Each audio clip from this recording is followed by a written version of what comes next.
ભારતીય જનતા પાર્ટીના જે કોમવાદી વૈશ્વિક દરિંદાઓ છે એમની સામે નહીં, તલવારોને ત્રિશુલો વેચનારાઓની સામે નહીં, MP, MLA અને મંત્રીઓની સામે નહીં, ચૈતર વસાવાની સામે અચાનક ગુનો સાબિત થઈ ગયો અને 7 વર્ષની સજા કરવામાં આવી. ગજબ કહેવાય નહીં. મૂળ ચૈતર વસાવા સામેની આ FIR, એની મુવમેન્ટ, એની લડત, એના આંદોલનને તોડી પાડવા અને ધારાસભ્યના પદ ઉપરથી હટાવવાના એક પૂર્વ આયોજિત ષડયંત્રના ભાગરૂપે જ 2023માં FIR કરવામાં આવી હતી.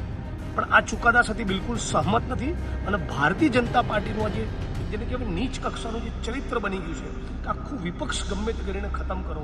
લોકશાહી અને બંધારણની જે હત્યા થઈ રહી છે ગુજરાતમાં અને દેશમાં નરેન્દ્ર મોદીના શાસનમાં, સાથી ચૈતર વસાવાને 7 વર્ષની સજા થવી એ લોકતંત્રની હત્યા છે.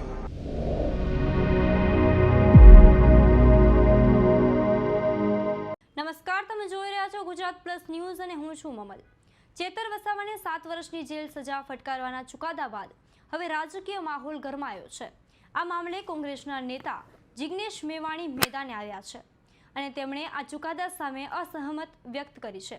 જિગ્નેશ મેવાણીએ જણાવ્યું કે તેઓ ચેતર વસાવાને આપવામાં આવેલી 7 વર્ષની સજાના ચુકાદા સાથે સહમત નથી. તો આવો સાંભળીએ વધુમાં શું કહી રહ્યા છે જિગ્નેશ મેવાણી.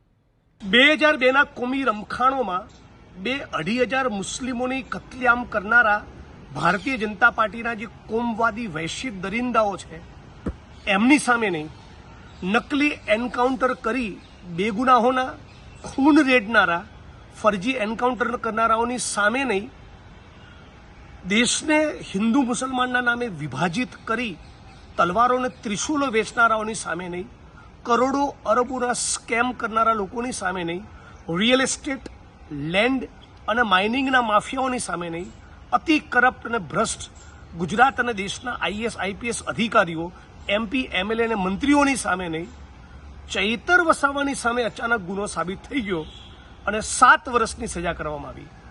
ગજબ કહેવાય નહીં. આખું ગુજરાત અને દેશ ભારતીય જનતા પાર્ટીના કાળા કામ અને આ ધંધાને જોઈ રહ્યું છે.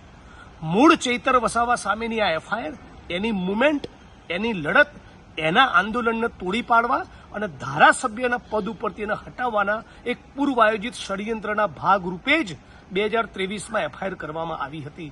એટલે હું આને ન્યાયતંત્રનું સન્માન કરીએ છીએ પણ આ ચુકાદા સાથે બિલકુલ સહમત નથી અને ભારતીય જનતા પાર્ટીનું આજે જેને કહેવાય નીચ કક્ષાનું જે ચરિત્ર બની ગયું છે કે આખું વિપક્ષ ગમે તે કરીને ખતમ કરો.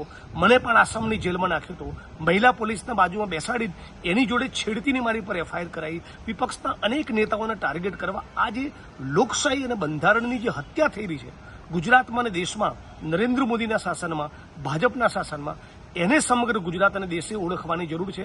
સાથી ચૈતર વસાવાને 7 વર્ષની સજા થવી એ લોકતંત્રની હત્યા છે.